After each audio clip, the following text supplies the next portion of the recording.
Hi, welcome to Juicing the People versus O.J. Simpson. American Crime Story. I'm Adam Papagan. And I'm JJ Stratford. This is the show where every week, it started out, we just talked about the O.J. miniseries, but it's become so much more on our quest, our eventual goal to actually interview Kato Kalin on this program. But we're going to keep it going where every week we're going to talk about the O.J. Simpson trial, different aspects of it, because there's just so much to talk about. It's like an onion. There's just layer after layer. Mm-hmm. It's just like an onion. The onion case. Well, let's get into this week in OJ news. OJ, okay, so this is something, which I think we talked about this briefly on the show, but OJ's up for parole next year. I don't think he's going to get out next year, but I do think he's going to get out. And I think he's going to be beloved. Oh, yeah.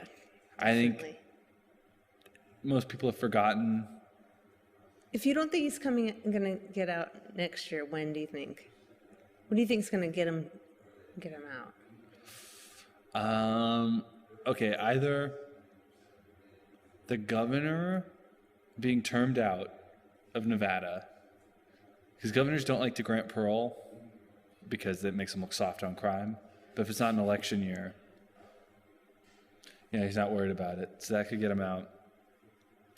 I think that's probably his best bet. I don't think it'll happen next year, but probably in about 5 years, I think. What if he was pardoned by President Trump? Oh, that would be amazing.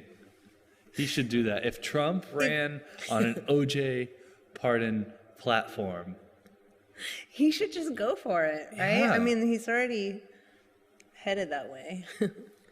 What if Obama pardons him? That would be great too. I don't think he would, though. Nah, not gonna happen. It's too touchy. But yeah, but he's ready for his comeback.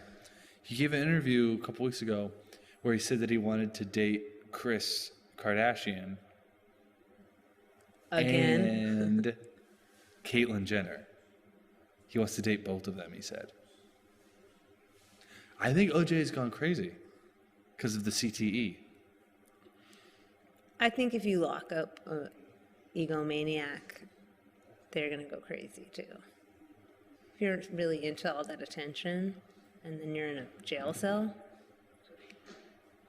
that could add to the... Or you really believe in CTE? Yeah, of course. It's definitely dangerous to play sports. Right. And that would explain why I wasn't good at sports either. So, I was just smart. Just didn't want to get hurt.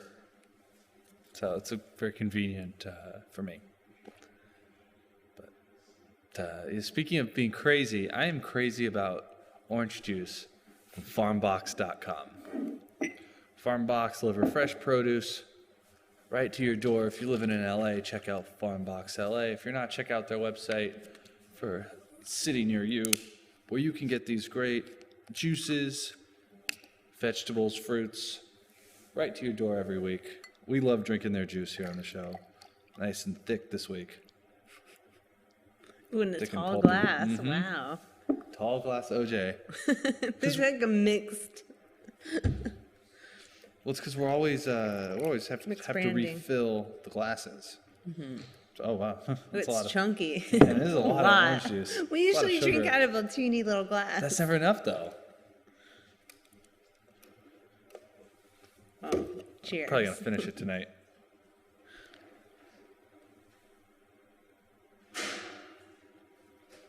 That's good juice. They squeezed the juice. They squeezed it good over at Farmbox. We say don't squeeze the juice, but in this particular instance, we say please squeeze the juice. Please squeeze it and let us enjoy it. So some other OJ news. OJ tour is going gangbusters. Blowing up. Good. Did 3 OJ tours on Saturday alone, all right in a row, which is a long time to talk about OJ. I mean, I know we do this show every week watching it, but to have this to say the same beats down for 3 hours, basically. I'm talking. How does it feel to keep doing the tour? Like, do you feel like you're like mastering it, or? No, if anything, it's getting less fun. And now it's kind of becoming, unfortunately, I just look at it as a way to make money, easy buck, which is not my intention of why I was doing the OJ tour. I didn't come up with the OJ tour. A friend of mine, Stu Krieger, did. But I really wanted to go on it. He didn't give the OJ tour anymore. But when I went on it, he graciously allowed me to keep it going. So I identify with everybody going on the OJ tour because I was once in your shoes. You were on the OJ tour. I just wanted to know more about it. So I'm happy to share that information. But it's going to be a little bit of a grind. On the other hand, compared to some of the other grinds out there, it's not so bad. And, you meet different people, and it's cool. But so I had to hit 3 OJ tours in a row on Saturday. The previous week, on Friday evening, I did a tour and was interviewed by these radio producers who recorded the whole tour. Like NPR people? Yeah, like public radio types. It's for audible.com it's going to come out on, but Audible and Amazon originals. But they had the mics, and they definitely looked like... They weren't just recording it on their phones, right? No, they had like a nice mic with like the fuzzy thing around it, and they took me around. That felt a little weird. How was their line of questioning? Because a lot of those shows are like very formulaic. They hit like beats at certain points, and Yeah, no, they were trying to trap me. See. Like get sound bites. Not that that's like totally bad, but it's like it's coercive. It's like got already an opinion attached to it. Yeah, exactly. No, they were definitely trying to. I went with the knowledge. I do this show. I do these other shows. I know how it works. I know how to draw information out of somebody if you're looking for an answer. So I also know how to deflect it. So I was very. I mean, who knows what they're going to do to edit it? And with audio too, it's a lot easier to edit to make you sound foolish or What were the sort of things they were asking you then? Well, they asked me first when we were at the house, they're like, does anybody ever, we're at Nicole's condo, and like, does anybody ever come out and tell you to stop doing this and to go away? I was like, 2 people got murdered here. Nobody said shit. So they're not, I don't think anybody's going to come out and tell me to stop looking at their driveway. Right. So it's not like anywhere like it used to be either. Yeah, exactly. And then they asked me, when you're pulling in for like the parking spot and to do the interview portion, the young lady asked me, she's like, do you feel like you're profiting off of this media circus? And I said, this was good on my part, I said, yeah, aren't you? So I turned it right back around on her. She's, getting paid money to travel around and do all this stuff. And after she apologized for that question. See, they're nice. I don't think they're going to use it. But I spit it right back on him. She apologized. Yeah, she apologized for that question. After the interview? After we parked, a few minutes later. Yeah. She's like, yeah, sorry, it was a weird question, but Yeah, so I think I did a good job. But that brings us into, very nicely, the topic for today's episode, which is OJ and the media. This case would not be what it was without the media. So we're going to talk about how the media played into all of this, how they were, a character just like OJ or Shapiro or Marcia Clark or any of those people. So how do you want to dive into this? Well, first I just want to say about making money off of the O.J. Simpson trial. I did grab a good quote from Larry Flint about it. Okay. And because he published O.J. The Triumph and the Tragedy just like 3 days after he started putting it together, like 3 days after the Bronco chase. Smart. He wasn't the first person to put out an O.J. book, but he was like maybe the third. So he says, people have been making money off of the tragedies of other people since the beginning of time. The dollar is where it's at. Everything else is secondary. Very true. Very true. Very Flynn, good businessman. Good businessman, yeah. Talk about deflecting the media. Yeah. Because how, it's kind of a strange question to ask when it was a TV interview that Yeah. he was asking. Yeah, the media loves to play like they're high and mighty or they're objective, but they're really not. Society is spectacle. Yeah. So we to prepare for this, watched a very good documentary that was produced during the trial. No, before the trial. Before the trial. Before the trial, actually. For British television. Yeah, and they do good documentary work, the Brits. Yeah, I like British take on it because they're not really ashamed of being they don't really hold back the tabloid, like sensationalism. Well, they love the tabloids. Yeah, they're the They best. killed Princess Di with the tabloids. We can do a Princess Di show. Ooh, I like that idea. Yeah, so this was a great, they interviewed a lot of the players in the media. The most interesting thing about the documentary is that when they're interviewing anyone that works in the media or is an expert of the media, they have a mirror set up behind them. So the interview portion, you can see the media at the same time. So it's like a good reflection of itself. Very, very... Which is very aware of Guy Debord's The Spectacle, where it's like the media is impacting itself. It's just like a feedback loop. There is we can point our finger at the media, but it's just how it is. Where do you think that idea came from, to put the mirror behind? Oh, somebody went went to art school in that crew, or maybe several of them did.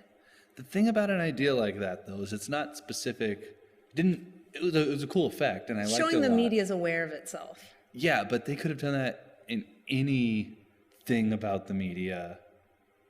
So I wonder if they were the person who introduced that was kind of mad that they burned that idea with this, or if they do it in other documentaries. You know what I mean? I really hope it's a style, because I really walked away from that just with a lot of...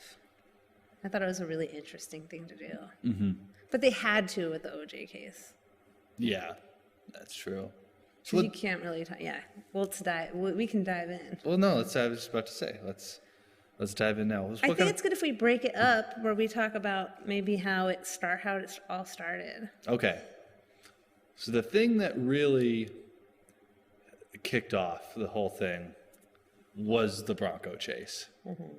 That was really what signified to the world, all bets are off with this. Nothing like this has ever happened before.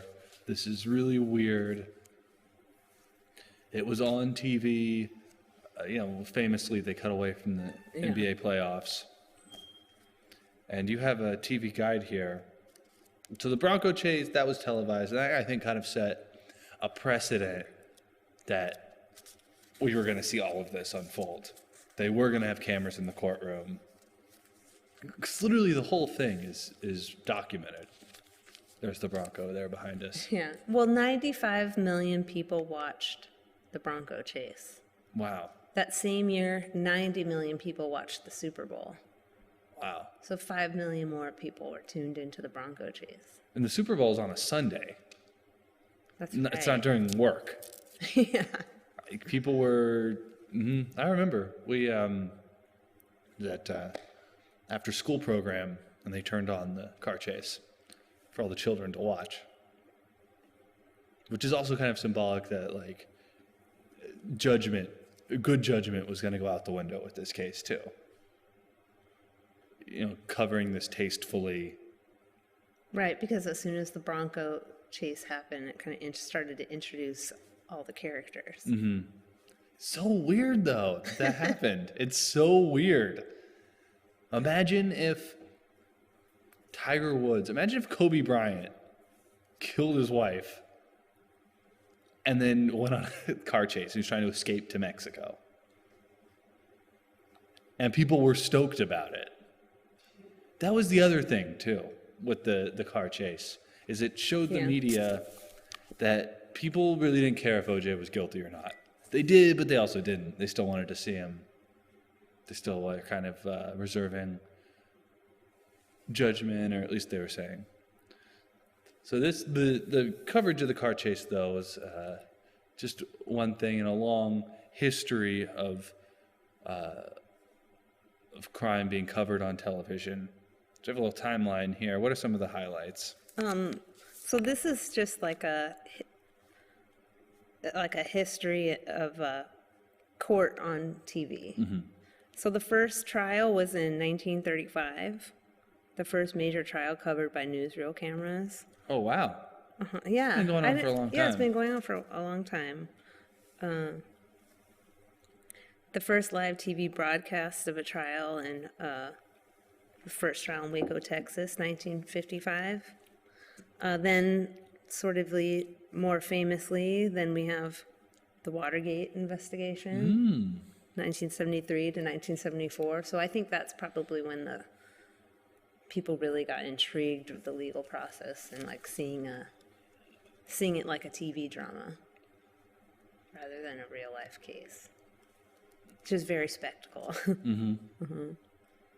And then, let's see, 1991 is the case of Marlon Brando's son, Christian Brando, who is accused of the murder of his half-sister's boyfriend.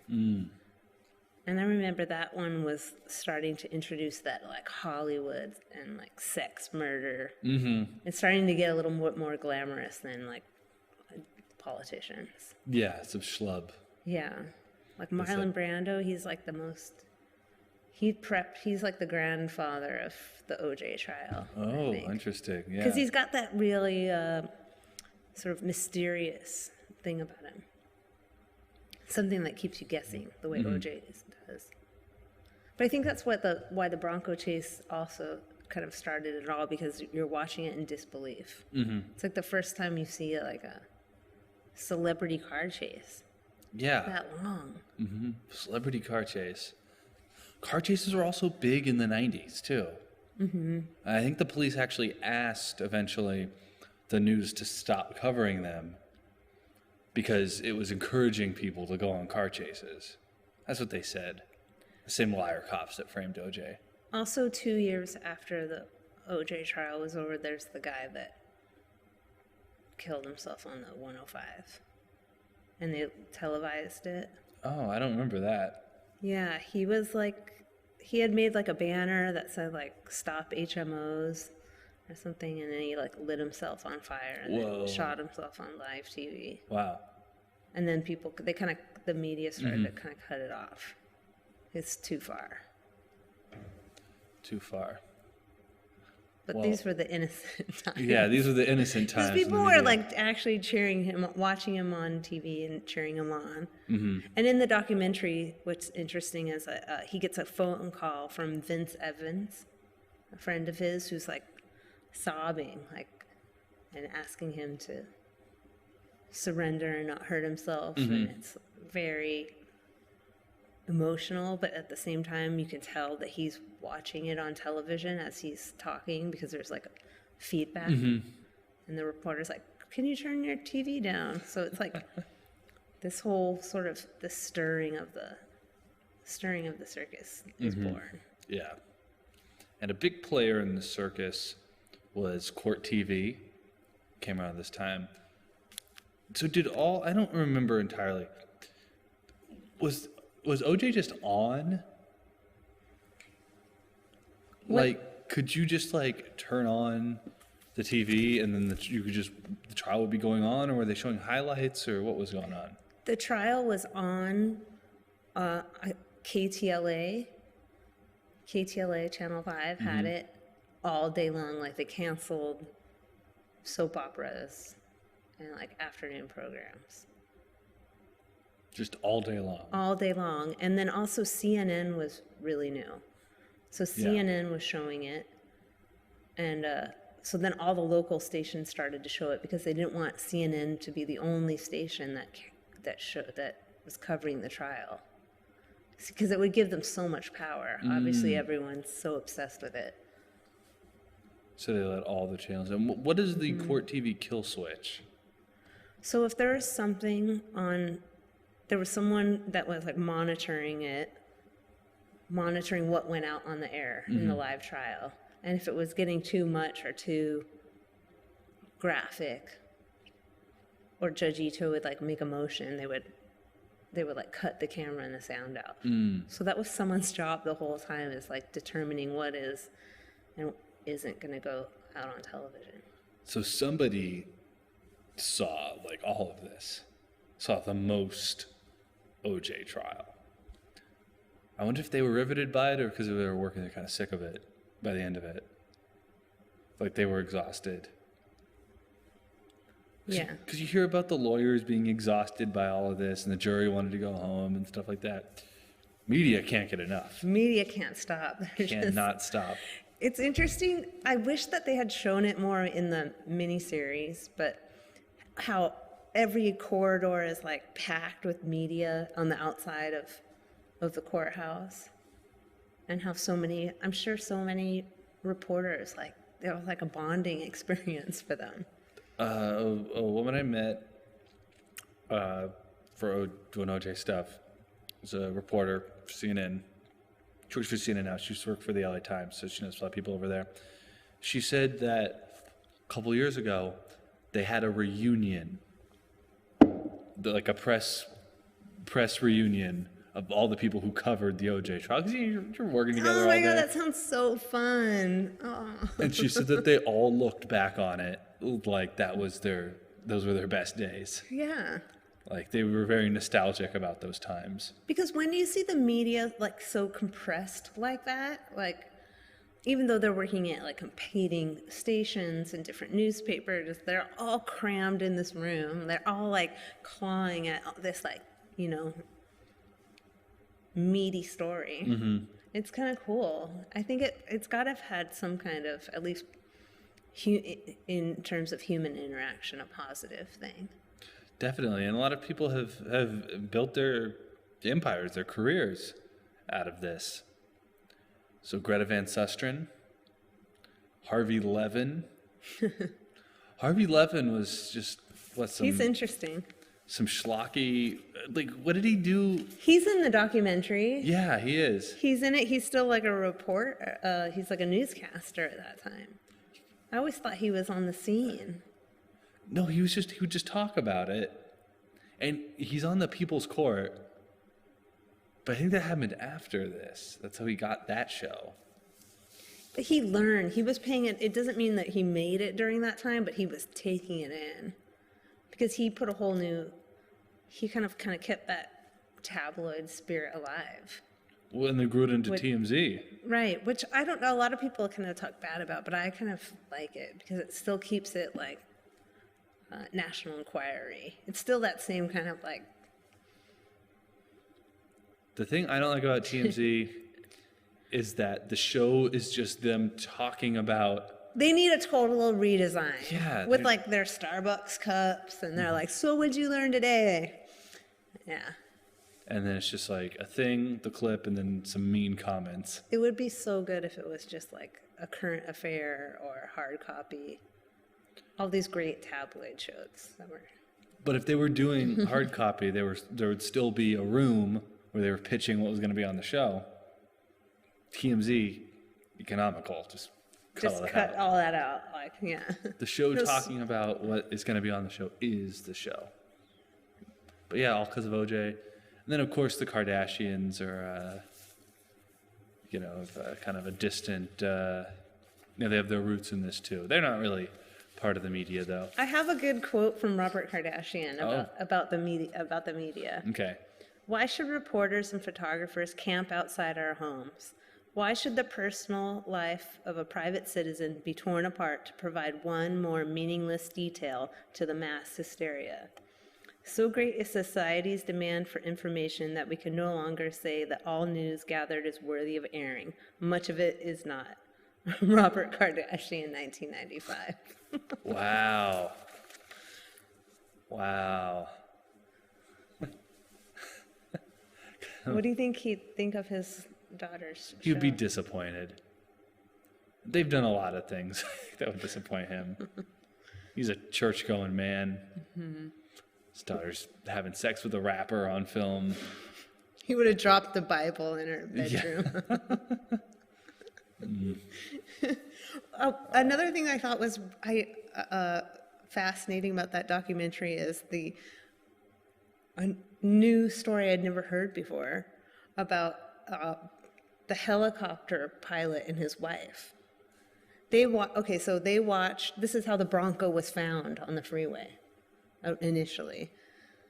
So him and his wife were watching the Robert Kardashian read the letter on the air, and they were like, "We've got to go out there. We've got to find OJ." They said, the first place they thought he might be was Nicole Simpson's grave. So they flew out over there and they found the Bronco. So they called it in, and then they immediately went on air. And so that's what spread it. That's how like all the helicopters got there. Yeah, that's how all like footage like this got. They went out. They went out. They were like a weird power couple, like helicopter. Like report. Like Heart and Heart. Yeah. Is that what that show is? Heart to Heart? Heart to Heart, yeah. Yeah. Helicopter reporters. It would be such a good TV show. We need to get a helicopter. Oh, that would be so good. Like, okay, Adam. We could do so much good if we had a helicopter. So much great entertainment. Yeah. And yeah, they would. Oh, in the documentary, they were interviewing the people from the call box. The couple, were they were not hippies. They were not hippies. It's like doubly confirmed. So the real people that called on the call box. The best thing about that is that they make the couple reenact. Yeah, they go to the exact call box. They're That's like, right. They have like a camera on the freeway, and they're like, the voiceover's like, so they pulled over in there. They changed lanes, and then they showed the couple like change lanes. And then they found a call box, and then they play the 911 phone call or whatever. And then while they're filming it, the guy is reenacting it, but you can tell he's like trying not to laugh. That he's just like, this is so dumb. My girlfriend's totally making me do this because she wants to be on TV. Gotta find that call box. Oh, that's such a good addition to the tour. Yeah. Have you ever thought of doing like the downtown tour, like the court side? The tour is not, because it's not a tour of the murder trial. Right. It's a tour of Brentwood, and it's a tour of their lives before all of this happened. A little foreshadowing into what happened later. Because the church where her funeral was is in Brentwood, but it's a little out of the route. So I decided not to include it because there's just not a logical place in the story. But this would be a different one. Oh, is this a different tour? Yeah, you're a professional tour guide. You should have lots of different tours. OJ Tour 2. Crime and Punishment. Okay, I like that. We can work on that. The media tour. OJ Media This Tour. is where the reporters camped out. It's the guy in the chicken costume. Yeah. This is where the lady had the boombox at the media song she wrote. Oh yeah, that lady. There's a lady in this movie. It's called OJ Media. We put it on our Facebook page. A link to it, and you can find it on YouTube. There's a lady who wrote a song about OJ. And they like close out the special with her. Performing it off a boombox in front of the courthouse. Yeah, she was great. And did you see her T-shirt in it? The lady that's The selling. Don't Squeeze. Yeah. The black ones though. My shirt's white. I know. That looks better. But it's still the same. Yeah. design. Same screens. Yep. That's right. Man, I wish I had more of those. They're all on eBay. I wish I had more OJ merch. Speaking of OJ merch, all the books that came out because of this. Field of the Fire. And I would even say that the American Crime Story and these shows that are coming out could be put in an OJ library. Are part of our canon now. You think they are? Yeah. Because they, they take these facts and they put their own spin on them. Now, a lot of the books are pretty similar, but they all have some angle. We have a couple here. We have OJ A to Z. There's the Faye Resnick book, obviously. There is... These are the key books, yeah, right? the key books. We're going to give you... There's... If I Did It, which came out later. Murder in Brentwood, best one. Mark Furman's book is the best. Even the lady who recorded the Furman tapes wrote a book off of all of this. I would love to have a complete OJ library. But if I was going to do that, the centerpiece might be this book right here. It's called I Want to Tell You. This is a very interesting project. It's a collection of letters written to OJ While he's in jail, and then it was published during the trial to help with his legal defense fund. It's going to be expensive. Yeah, no, and it was, all those lawyers. Do you know anything else about this book? How it was received? Well, I know it's written by Lawrence Schiller, who later wrote American Tragedy. Okay. He's the one who also was trying to do a deal with Robert Kardashian for the pay-per-view. Yes. And he kind of had a falling out with OJ. Him and Robert all sort of like... The three of them. American Tragedy is the one that people have suggested he was like privy to the information about the trial because he was working on that with OJ. So it's kind of his second book is more scandalous. Okay, what was the pay-per-view special? The pay-per-view was kind of be like I Want to Tell You, but after OJ got out, he wasn't just going to do a TV interview. He was going to do a Beyonce and cash in. Terrible. And it fell apart because of... I think they, as businessmen, thought it was a good idea, but as soon as the media caught wind of it, they were like, that's unethical. To charge money to have him Yeah. talk. Well, these letters in here are interesting. Do you want to read a couple of them? Yeah. Because OJ responds to all of them. So he talks about, on the dust jacket here, it says, at last, in his own words, OJ talks about his innocence, his life with Nicole Brown Simpson, his kids, the media, the judicial system, spousal abuse, religion, and, of course, racism. So here, just find a... I'll find out. I'm going to find a letter to... Great. Every book does something the best. This book has the best pictures. Because they're from OJ's personal stash. Stash of pictures of his family.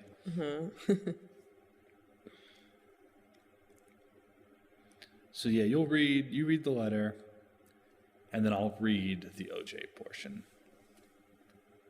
All right, I'm sure they're all good. Yeah, they wouldn't have published it if it wasn't of high quality. Everyone who wrote a letter is in the back of the book, too. I'm pretty sure of them. Whoa, it's at Rockingham. At Rockingham. This is like basically these are the OJ, like, These are the the diehard fan fans, club. Yeah, these are them.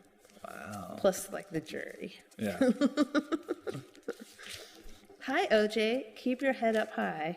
When I wake in the night and think of you and pray for you, I know you are hurting more deeply than you can express to anyone, nor can anyone fully understand your hurt. Deep down, you know you are not alone. You know who is always with you, don't you, OJ? You have a gentleness about you that even you seem to be unaware of. Live, and may your special prayers be answered. Margaret Daniel, Garden Grove, California. I held it against my father for a lot of years after he separated from my mother. Then, I separated from my first wife, Marguerite. I realized it wasn't necessarily my dad's fault that he and my mom broke up. Sometimes two people reach a point when it's time to go down different paths. That's what happened to Nicole and me, even before we were divorced. I know Nicole had to go through whatever she was going through. Many women who have kids in their 20s go through changes. Once they get to their 30s, they need to discover their own identity. These women need to go out and make their own friends and do their own thing. When Nicole and I split up that first time in January '92, it caused us both a lot of pain. It's interesting that was my OJ impression, by the way. It's interesting. OJ's voice in this, his voice as an author, is similar to "And If I Did It." It is. It is. So that must be like how he really talked. This ghostwriter and Pablo Fineves. Your imitation is true to If I Did It, the audiobook. I listened to the whole audiobook. It's like 6 hours long of just the guy talking like OJ. And I'm sure that guy did some research to watch some interviews with OJ to get the voice down. So I don't think it was a pretty good impression. Do you want me to read one more? OJ laughs a lot after he says a lie, too. He's like,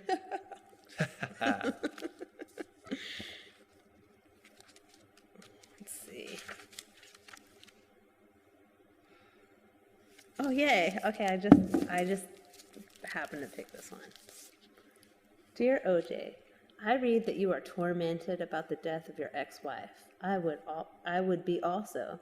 I'm sure you cry for her. Do you also cry for Mr. Goldman? Ooh. Unsigned, postmark, Boston, Massachusetts.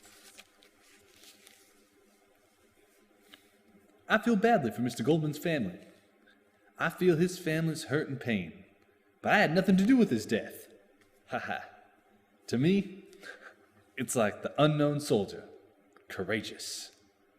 That's a weird thing to say. Courageous. He called the dead man courageous. He was courageous for trying to do karate against a knife. Yeah. He's a black belt. They could have done it. Great. OJ's kids. OJ's kids live in Florida, and his son is a realtor. Did you know that? I did not know that. And Sydney owns some apartment buildings. And as we covered on this show some weeks ago, she's like 400 pounds. We read about that in the tabloids. Yes. So that's definitely stress eating. Because OJ and Nicole, they were fit, attractive people. These are cute kids, so there's no reason that should have had, So tormented, courageous. Great pictures of OJ and Nicole. Short-haired Nicole. Short-haired Nicole, I love it. That's when she's hit her 30s and she's trying to find herself, like you mentioned. Yeah, you gotta make her own friends. Yeah. That's the thing about women. That's the thing about women. When you pick them up when they're 17, you gotta let them have their own friends eventually. Yeah. OJ really knew a lot about women. Yeah. All right, so one thing about the media and OJ that I feel like we definitely need to cover, because this played a big part in keeping the store going. And another person who benefited from this tragedy, Jay Leno.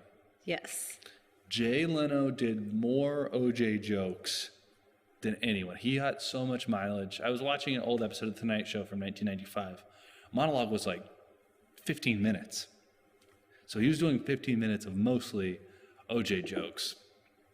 There's an anecdote I read, not even in, it was a book about talk shows, not even a book about OJ, but there's an essay in it where a guy who was head writer for Jay Leno at the time. Oh. It was, so Jay takes over the Tonight Show in 92. David Letterman comes out in 94, so that's the late night wars. Going for ratings. They were neck and neck. Jay wanted to focus more on the monologue and the jokes. Than the interview portion. Right, and the segments and stuff. Mm-hmm. Since the OJ trial was a local story, and there was just coverage of it and stuff like that, they were able to do more OJ jokes. It's just on their mind. They were able to put more OJ stuff, the Dancing Itos. I love the Dancing Itos. A lot of like sketches of like OJ not saying stuff and stuff. They were able to put all that into the Tonight Show. And because people were so interested in OJ, they would watch the Tonight Show over David Letterman because they wanted to see more jokes about OJ. Right, because David Letterman's filmed in New York City. It's totally a different mindset. Exactly. You're not as... it was big news, but not like in Los Angeles. And all the specifics about this trial are tailor-made to plug into formulaic monologue jokes. Oh, yeah. He said, so I watched one that was from like right after the verdict. Mm-hmm. And he was like, yeah, I guess OJ is going to be on giving an interview on 2020, and the jury is going to be on unsolved mysteries. It's a good joke. That's pretty funny, right? Yeah. And he was talking about. He's like, "Oh, can you believe this? There's going to be an O.J. Simpson Halloween mask. Don't let your kid wear it though, because if another kid comes up with a Robert Kardashian or Johnny Cochran Halloween mask, he'll take all their candy." Jade, speaking the truth. And the dancing Itos. That's what I was going to mention, is that that's taking it so far, like a choreographed dance routine of the judge. I love it. A bunch of them. There's the village Itos. Yeah. Well, I think it also, like, the case could get too serious. It's like, kind of helps you, like, lighten it up and look at it for what it is. Well, what it is a murder trial. Or look at it for what it is and, like, try to find the humor in it, or, like, try to express it some other way, even if it seems like a really dorky idea. I agree with you. I was just giving it a hard time. I think it's great. Because the dancing, had nothing to do with OJ or the case. It was the word Ito is funny, and he looked funny. And it's an easy costume because it's a beard and glasses. It also makes him the star rather than the other sides or OJ. Making the judge the star. There's no dancing Darden. No dance. Dancing Darden could be kind of funny, though. Well, Marcia Clark did study dance. So it's not that hard to believe that she would, because she does a number with the dancing Itos. Marcia. Wow. You see why Jay Leno, I understand why you say Jay Leno is underrated. Yeah, he is. He is. By the younger generation. The generation that doesn't, they just see the hacky jokes. They forget the roots of this, how funny it was at the time. I remember on his last episode a couple years ago, he had to throw in, he's doing his final monologue. He throws in, hey, OJ's still looking for the killers. Yay, it was his golden period. Yeah, it really was. For Jay Leno, the media, it was good times. Mm-hmm. Great times. And was there anything else we needed to cover in this wanted episode? to talk about the 1995 OJ movie, TV movie, which I didn't realize was a Rupert Murdoch production. It's all just so good. Yeah, it was rushed into production. In the documentary we've been referring to, they brag about how quickly they made it. And I think because, that might be how they kept it more accurate or more grounded, because it was before the trial even started. It was set to premiere that week. It was originally scheduled to air a week before the trial. Yeah. It also makes sense why certain things in the 1995 movie are lightened up for television, because the famous story about Nicole and the owner of Mezzaluna. Keith Zlumsowicz. They're just cuddling on the couch in the 1995 movie when OJ sees them. Softened it up. Yeah, she wasn't. That's the way I heard she was performing oral sex on him. Yeah. But she knew that OJ was spying on her. She wanted to rile him up. Yeah, it was women in their 30s, they gotta find their own personality. And then just real quickly, look at all these tabloids we have. There's the Globe. That one's a recent one, which shows how they're not that different. They still have this. Is that Keith Zlumsowicz in that picture? Is that him? That's him, yeah. That's Keith Zlumsowicz. Oh my God, he's not even the one grabbing her tits. No. She was, she's having a good time. Well, the director of the O.J. Simpson TV movie, was not one bit ashamed of making it a TV movie and exploiting the idea. TV movies, though, are typically ripped from the headlines, though. And they usually have some kind of social commentary, or at least are about some kind of social issues. So I think it was just in the tradition of Boy in the Plastic Bubble and The Burning Bed and all those. It's just as good as any of those. He did have a good quote that said, I think ethics is an amusing question for people who work in television. Everything is self-serving. Very true. That explains why somebody with that clarity could make such a good movie. He got it. Larry Flint gets it. Yeah. Jay Leno gets it. It's almost like the tabloid people are sort of more, they're more tuned into the narrative. Even Jeffrey Toobin says that. But they're creating the narrative. Yeah. So.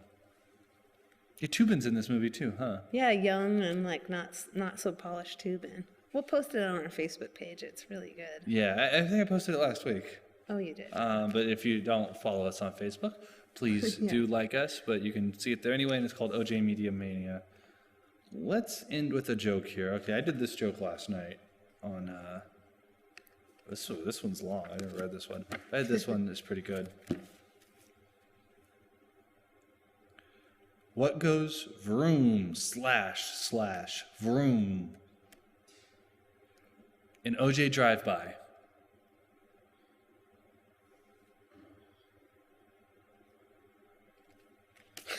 Drive-bys were big in the 90s. Yeah. Drive-by. Okay, do you want to hear a different one? Yeah. I'm going to read this long one. I have never read this one. But Yeah. Nicole went to her psychiatrist, Dr. Susan Forward, very upset. She told her that last night at dinner, she made the slight Freudian slip with OJ and was very frightened. The shrink said, "Don't worry about it, Nicole. Freudian slips are perfectly natural. Sometimes our subconscious thoughts escape from our mind and cause us to have these so-called Freudian slips. Why don't you tell me exactly what happened?" Nicole answered, "Last night, OJ was coming over and wanted to reconcile. I wanted everything perfect for our dinner. Doctor, it was beautiful. OJ wore his new tux and I wore my favorite evening gown. The table was magnificent. I served his favorite wine and meal by candlelight. We had soft music playing in the background. In the middle of dinner, I turned to him, and what I really wanted to say was, 'My precious darling OJ, will you please pass the mashed potatoes?' But what came out was, 'You lousy no-good bastard, you've ruined my whole life.'" Not really an OJ joke. It's a joke, It's but just there can't all be gems. I feel like we say that every week. I kind of like the duds too. They have their Yeah. own merits. The Jay Leno jokes I told were funny. So remember those. Thank you all for tuning in, for listening, watching. Check us out on the different platforms. If there's a podcast, check out the video, check out the whatever. Find us where you want to find us. Till next time, this is Adam Papp again for JJ Stratford saying, don't squeeze the juice.